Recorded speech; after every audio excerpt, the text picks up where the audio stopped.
every council meeting each month, there's an updated report with regard to COVID. And this month is no exception.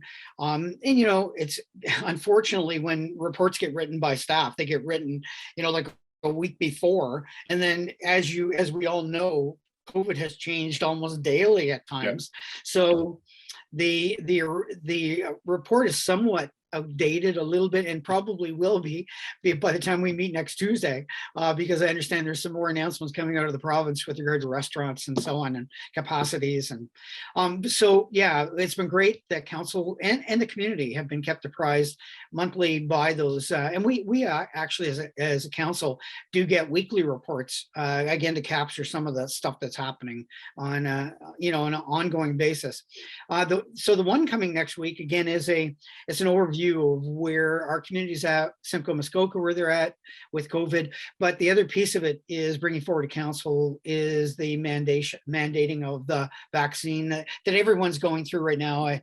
District of Muskoka is dealing with it. I believe all the municipalities, and not just municipalities, businesses, period, are going through the process of figuring out a process by which they can make sure that their staff and that staff within the buildings, but also the community, are safe when they come into a building. And so coming forward on Monday or Tuesday, I should say, is a report with regard to a proposal from staff with regard to mandating vaccinations. Yeah.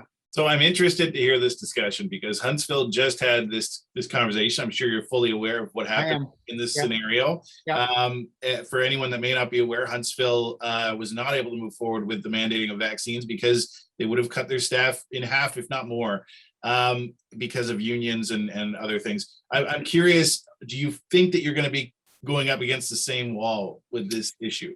It's possible, but with any of these things, there's a lot of groundwork that gets done beforehand. This isn't, I don't believe, will be coming as a surprise to anyone, quite honestly. It's not like we're the first ones in Ontario to talk about, how do we handle staff with regard to vaccine and vaccinations and so on. I mean, as well as I do, how we struggled in Gravenhurst just to get a COVID assessment center way back when, and then struggled to get a vaccine center. So it is a really important piece in Gravenhurst as a community that we've struggled and fought to try to get vaccination centers and assessment centers. So I can't help but think that the community, vast majority, will be supportive of the concept of making sure that people are vaccinated and are keeping our community safe. But like anything else, there will be a different opinion by some out there. But I do believe there's a lot of groundwork that's been done with our staff prior to this, and at least I hope so anyway. That's my understanding.